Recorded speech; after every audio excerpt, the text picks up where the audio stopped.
हमारे सनातन धर्म में शास्त्र प्रमाण होते हैं, कोई व्यक्ति नहीं, कोई स्थान नहीं, कोई पद नहीं, कोई कितना ही बड़ा पीठाधीश्वर हो, जगत गुरु हो, जगदाचार्य हो, महामंडलेश्वर हो, कितना भी विद्वान हो, पढ़ा लिखा हो, कितना भी महत्व के पद पर बैठा हो, कोई भी हो, प्रमाण की जब बात आएगी तो शास्त्र ही प्रमाण हो। अरे लोगों की तो बात छोड़ो, यदि हमारे यहाँ पर शास्त्र और भगवान इन दोनों में से किसी एक को चुनने की बात कही जाए या प्रमाण के रूप में ये कहा जाए कि भाई शास्त्र प्रमाण है या भगवान की कही हुई वाणी, भगवान की कही हुई बात या भगवान प्रमाण है, तो सनातन धर्म का स्पष्ट निर्णय है कि वहाँ पर शास्त्र ही ग्राह्य हैं, शास्त्र ही प्रमाण माने जाएंगे।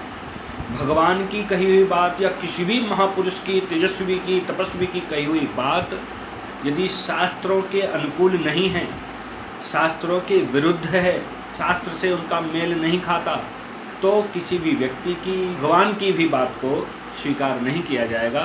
शास्त्र ही प्रमाण माना जाएगा। आजकल धर्म के नाम पे, धार्मिक भावनाओं को बनाने के नाम पे टीवी सीरियल बनाए जा रहे हैं देवी देवताओं के, धर्म के, पुराणों के नाम पर, और उनमें अपनी मनमानी बातें परोसी जा रही हैं।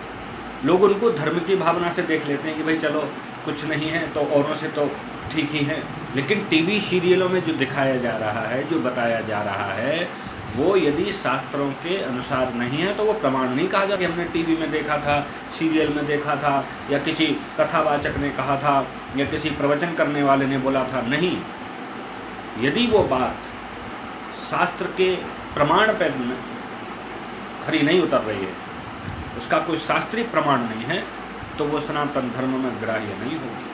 शास्त्र भगवान से भी ऊपर है। अब आप ये कह सकते हैं कि शास्त्र भगवान से ऊपर कैसे हो गए? हम सबका, जीवात्मा का जो लक्ष्य है वो परमात्मा को प्राप्त करना है, भगवान को प्राप्त करना है, और शास्त्र भगवान से ऊपर बताए जा रहे हैं। तो उसके लिए इतनी सी बात समझ लीजिए कि भगवान और शास्त्र में, शास्त्र महत्वपूर्ण क्यों है? क्योंकि ये कहा गया है कि शास्त्र भगवान के श्वास हैं। अब इस शरीर में जो महत्वपूर्ण तत्व है, वो शरीर महत्वपूर्ण है या श्वास महत्वपूर्ण है, ये समझने की बात है। श्वास यदि नहीं रहे तो शरीर का कोई मूल्य नहीं है। तो महत्वपूर्ण है श्वास, महत्वपूर्ण है परमात्मा के श्वास रूपी शास्त्र। इसलिए यदि भगवान भी शास्त्रों के विपरीत जाते हुए यदि हमें दिखाई दें क्रियाओं से, बातों से, तो वो भी हमको ग्राह्य नहीं होंगे। जैसे उदाहरण के लिए भगवान के 24 अवतारों में 23वां अवतार बुद्ध जी का बताया जाता है, भगवान बुद्ध का।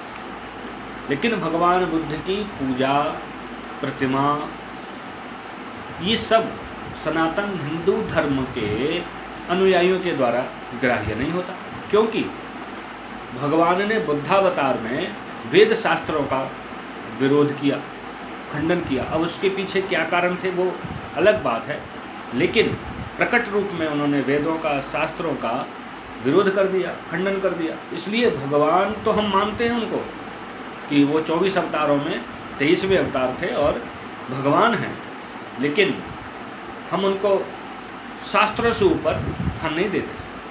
शास्त्र हमारे लिए, सनातन हिंदू धर्म के लिए, सनातन अनुयायियों के लिए सर्वोपरि है। और ये बात ऐसी नहीं कही जा रही, यही बात भगवान श्री कृष्ण ने अर्जुन को कुरुक्षेत्र में गीता जी का पूरा उपदेश समझाने के बाद उत्तरार्ध में ये बात कही है कि तस्मात् शास्त्रम प्रमाणम ते कार्याकार्य व्यवस्थितौ।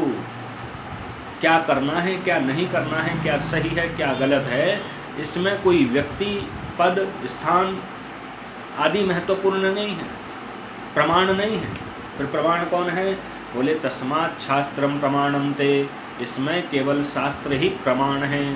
शास्त्र में जो कहा गया है, शास्त्र में जो बताया गया है, वही प्रमाण है, वही सही है। इसलिए यदि कोई भी बात, कोई भी कार्य में जब भी भ्रम हो, तो उसके लिए शास्त्रों से हमें निर्णय लेना चाहिए। किसी व्यक्ति का प्रमाण नहीं देना चाहिए कि उस व्यक्ति ने ऐसा कहा, उस व्यक्ति ने ऐसा किया। नहीं, हमारे यहाँ केवल और केवल शास्त्रों की बात कही जाती है। और आज के समय में तो शास्त्रों के नाम पे सब कुछ उपलब्ध है, प्रकट है। पहले तो लोग आरोप लगा देते थे कि ब्राह्मणों ने पढ़ने नहीं दिया। अब तो ऐसी कोई समस्या नहीं है। अब तो ग्रंथ भी उपलब्ध हैं, सरल भाषा में उपलब्ध हैं। आप जिस भाषा में चाहो उस भाषा में पढ़ लो। लेकिन सावधानी इतनी है, क्योंकि दुष्ट तो सब जगह पर है ना, तो उन्होंने हमारे सनातन धर्म के ग्रंथों का मूल स्वरूप तो वो क्या बिगाड़ेंगे, लेकिन उनका अर्थ का अनर्थ करने में लगे हुए हैं। वो हमारे ग्रंथ कह कुछ और रहे हैं, बताना समझाना कुछ और चाह रहे हैं, और उन्होंने दूसरा ही अर्थ बता दिया, निकाल दिया, रख दिया। अब सामान्य मति, बुद्धि, विवेक रखने वाला जो सामाजिक भोला भाला प्राणी है, इन बातों को नहीं समझ पाता। अरे अच्छे अच्छे विद्वान, अच्छे अच्छे पढ़े लिखे, अच्छी अच्छी बुद्धि वाले व्यक्ति भी जब भ्रमित हो जाए तो सामान्य व्यक्ति की तो बात ही क्या कहेगा। इसलिए केवल शास्त्रों को पढ़ने से भी काम नहीं चलेगा।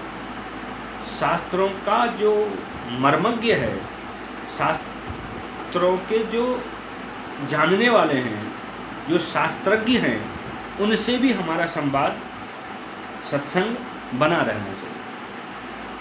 लेकिन मूल बात यह है कि कुछ भी और कोई भी प्रमाण नहीं होता, केवल शास्त्र प्रमाण होते हैं हर विषय। हर हर महादेव।